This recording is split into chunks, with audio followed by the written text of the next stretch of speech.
Hey guys, what's up? It's Firefang92 bringing you a deck profile of a deck hopefully you haven't seen much of before. It's a little bit rare. But it's definitely good and it's definitely a lot of fun.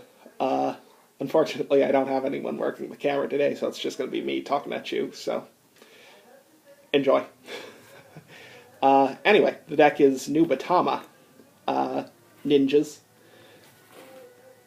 If some of you aren't familiar with this clan, it has a lot to do with hand size, a lot of effects that deal with that. So jumping right into it, this right here is my starter, Stealth Beast Kuroko.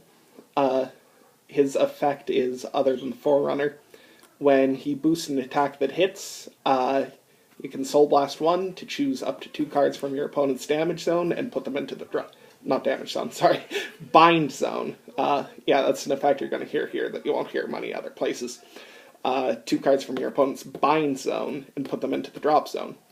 There are a couple of cards that bind in the deck, so he can really create some advantage if you get him off, if you get an attack that hits when something is bound. Honestly, if we had more starters, I'm not sure if I would go with him.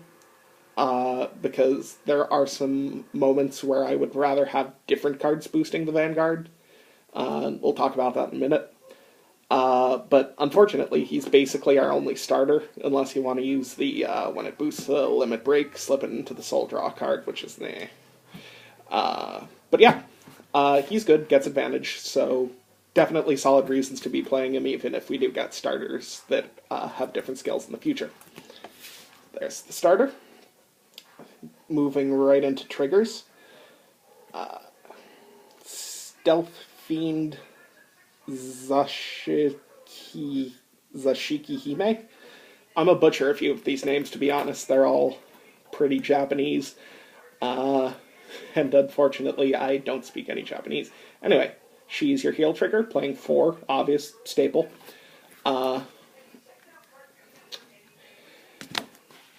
Heal triggers are nice. Get your heals, save you sometimes, etc., etc. 4 copies of Stealth Dragon Kurogane. The crit trigger. It's an aggressive deck. Crit triggers really help. One of the unfortunate parts about Nubatama is the only other crit trigger we're getting, in the near future at least, is a promo. So it's going to be kind of hard to get, and we don't have it in English right now, so unfortunately you can only run 4 crit triggers right now.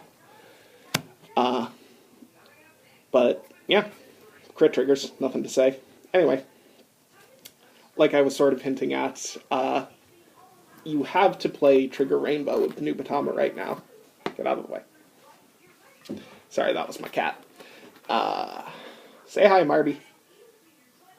No? Okay. Anyway, Stealth Fiend Mashuroman. Stand trigger. There are a couple of cards that I'd like to stand with a stand trigger, so maybe it's a little more helpful. Maybe if we get the crit trigger in the future, you drop the draws instead of this. But honestly, I think I would drop this. Because draws are nice. Although there are people that would argue, because some of the effects depend on your hand size, you're better off getting less cards, so draw triggers are not as helpful. Anyway, it's a whole big thing. This does have an effect that when you push them into the soul, you can give a unit 3k. So that's kind of nice. Helps you set up some magic numbers sometimes. And if you run out of cards to Soul Blast for Kuroko, he can give you an extra card. Stealth Fiend Otsuzuha. Draw trigger. 4 of him, again, because there are no options other than Trigger Rainbow at the moment. Like I said, a lot of people debate the usefulness of this, because there are a lot of cards in Nubatama that require you to have less cards in your hand than your opponent. So, yeah. There's a solid argument for dropping him when the next crit trigger comes out. Either way. The interesting part about this deck is that's not where the zeros stop, because I actually have 2 copies of Stealth Beast Hagakure. If you guys haven't seen him or don't remember him from all the way back in set 1, actually, this guy's effect is that when he's put on the Guardian Circle, if you have less cards in your hand than your opponent, you can counterblast 1 to force them to drop a card. Really helps. A little extra bit of defense. And, you know, if you can get your opponent to drop enough cards, then, well, you win. Because then they're not going to be able to guard your attacks. So it helps both defensively and aggressively, which is why it's really nice to have a couple of him. Moving on to the Great Ones. Stealth Beast Mijin Gakure is your perfect guard, and we've got 4 of him, because perfect guards are perfect guards. Not much to say about that. Very stable. No Quintet Wall in Nubatama, but I'm not sure I would play one even if there was. The next Grade 1 is 3 copies of Stealth Rogue of the Night, Sakura Fubuki. He's your vanilla 8K, which is nice. There are 1 or 2 points where it can make a difference if your starter gets sniped. Other than that, he's just in there for the ride, because getting in some counter rush potential is very good, because this deck doesn't have a lot of draw potential and oftentimes requires you to have less cards in your hand than your opponent, which means you don't have that many cards. So early defense helps in order to not be at like 3 or 4 when they start making your push and you have less cards than them. Here are 3 copies of Stealth Rogue Fuki. What he does is counterblast 1, slip him into the soul. So again, you fuel your Kuroko a little bit. And you can, if your opponent has 3 or more cards in their hand, you can make them bind 1. So again, pairs nicely with Kuroko. Something that's nice about him specifically is that you can play one in front of another for an early rush column, then use his effect to slip him into the soul and put a grade 2 or 3 in front of the one that's still left. So it allows you to early rush without penalizing you with the bad field. Also, whenever you're making your push, if you can slip 1 or 2 of him into the soul to decrease your opponent's hand size, there's less potential they're going to be able to guard. The reason I'm playing 3 and not 4 is because I wanted to have 3 copies of the Sakura Fubuki to make him more likely to ride. Next up in the Grade 1 ratio, a couple of you are going to be acquainted with an old nemesis, Stealth Fiend Dreadmaster. Again, all the way back from set 1, a little more Vanguard history lesson. When he boosts a successful attack against anything, doesn't have to be the Vanguard, anything. When he boosts, if the attack is successful, and you have less cards in your hand, you can counterblast 1 to make them drop a card. So it really, I find what it does more than the dropping is forcing your opponent to guard at inopportune times, because oftentimes it'll be like, well, I'm going to lose a card anyway, I might as well guard the attack. But if you can get them behind something that's maybe big and attack like a rear guard, then it's going to be totally stupid for them to guard, and you can make them drop a card. And if they drop cards, you can get in more successful attacks and you can win. Which is nice, which is why we play 4 of him. Now we're moving on to the Grade 2 lineup. 2 copies of Stealth Rogue of 1,000 Blades, Obura Zakura. He's your 10k vanilla. It's really nice. Again, he's in there primarily for the ride. You play 2 of him and 3 of the 8k because, well, you had an extra draw to get at him by the time you're at Grade 2. So, yeah, again, counter rush, and with a 10k you can always play it to rear guard, and even if it doesn't have a booster, it can probably swing at a rear guard, because most people like to keep Grade 2s in their rear guard instead of Grade 3s. This deck is a little different. This deck, we have a couple of Grade 3s we'd like to play in rear guard. We'll get to that in a second. A couple of you are groaning because you remember which Grade 3 I'm talking about. Alright, next on to Stealth Dragon Kokugio, something. Again, I'm going to butcher a couple of these names. What he does, he is really nice because whenever a card gets bound, he gets plus 2k. So, first off, even if you can just bind one with maybe like a Buki or something, and he goes up to 11 and he can swing independently, no need for a booster or anything. And for some of the effects that bind more cards, he'll be able to go up to like crazy numbers. So he's really, really helpful in the deck, which is why you're on 4. Really helps to make your pushes very consistent. And one thing that he does better than anything else in the deck, he is a magnificent damage sponge. Play him to rearguard, your opponent's not even going to think about what you have in Vanguard. They're going to swing at this. Because he does help make the pushes. Then we have 3 copies of Stealth Beast Tamahagane. It's only 3 because I'm only playing 9 grade 2s in order to make room for the extra grade 0s, because there are a couple of grade 3s that I would rather have in my rearguard than my grade 2s. So as long as I ride consistently, I don't care about anything else. But this guy, very helpful. When he's called to rearguard, you can choose one of your opponent's rearguards and bind it. So another thing that can push the Kokuijo up to 11k to swing. And another thing that can help you get in early pops with your Kuroko. And sometimes you can just call them onto the field to take out an interceptor for the turn if you want to make your push.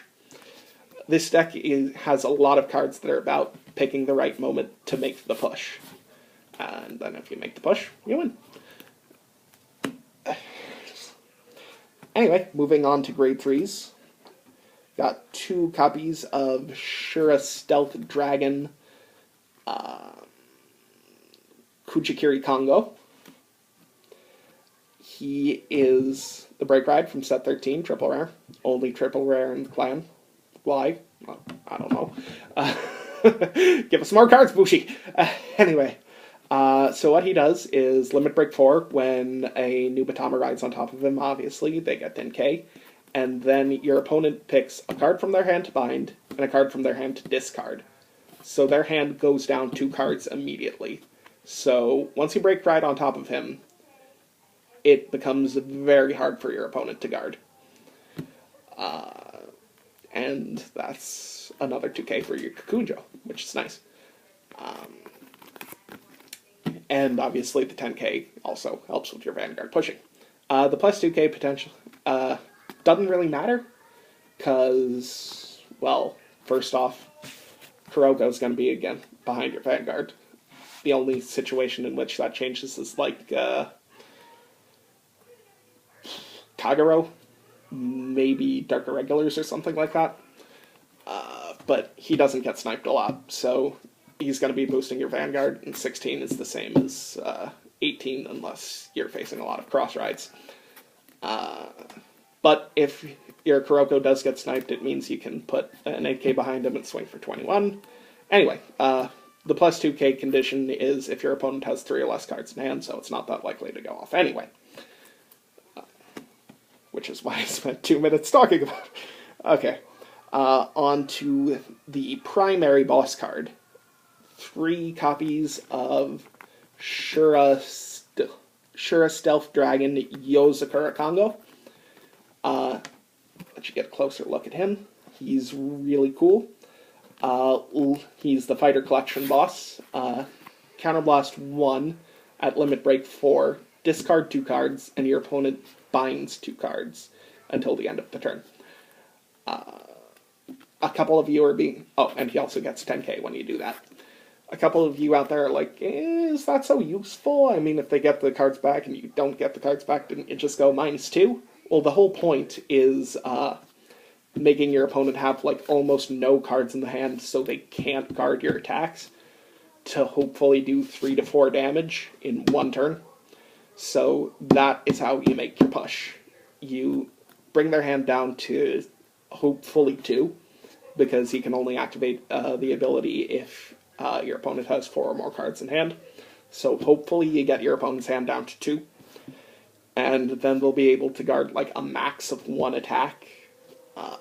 If you have those Kukui Joes on rear guard and him on vanguard, then definitely they'll be able to guard a max of 1 attack with like a perfect guard or something. So you can get them to die. The reason I'm only playing 3 of him is because I also play Shura Stealth Dragon Kabuki Kongo. He is the boss card from set 13. He, at Limit Break 4, can Counterblast 1 when he attacks, bind all of your opponent's rear guards, and he gets 10k. So that's very nice with the Kikuijos, because that's 5 binds to give him a 10k boost up to 19, so with a 7k booster, that's 26, which is really perfect guard, or no guard territory. The advantage that he has over, say, Yosakura Kongo is decks with, like, bad hand advantage, or that like to rush a lot, like maybe Nova Grapplers or something. Then he can use this effect, and maybe Yosakura couldn't. So, if field advantage is more important to your opponent than hand advantage, he's good to have available as an option. Some of you might like to play like 2-2. It's perfectly legitimate. I find that Yosakura is helpful in more situations, so I'm playing 3 of him and 1 of him. His second ability is Counterblast 1, go up 2k. So again, your booster is usually going to be Kuroko, so that's usually not going to matter unless you want to Counterblast 3, which is more power to you, but I wouldn't do it. Yeah, but again, if Kuroko gets sniped, it happens. Anyway, now, the reason I'm only playing 2 with the Break Ride is because I have 2 copies of Stealth Dragon Voidmaster. This guy is really cool, because he has the same effect as Dreadmaster, but when he hits. And when he hits anything, it's Counterblast 1 if you have less cards in your hand, make your opponent discard. A point about these that's really nice is that you can get them on the field and put out a lot of cards, and then your opponent, and then you'll have, probably like 6 cards on the field and like a couple cards in your hand, and your opponent will have most of their cards in their hand, not a lot on the field. So by doing this, you get card advantage.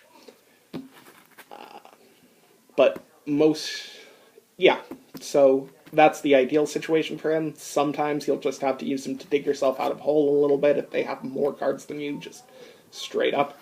Again, he's very good at getting your opponent to guard at inopportune times. Only playing 2 because he's a horrible, horrible ride option. In case you didn't notice, he's got that 9k body. So that means like a 12k swinger in front of a 7k hits you for 15 to guard.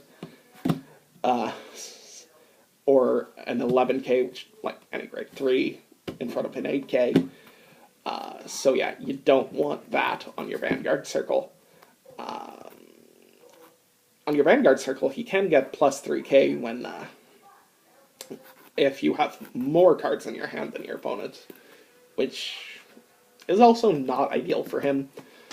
But it does make the Kuroko live behind him. But really, just don't ride him. Don't ride him. If Nubatama had a grade 3 searcher, I'd probably play that just to try and avoid riding him.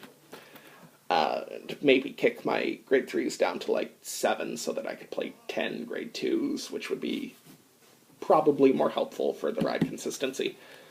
But I find this deck is consistent enough as is. Right, so that was my Nubatamas. sort of the ideal situation for this is just being able to rush,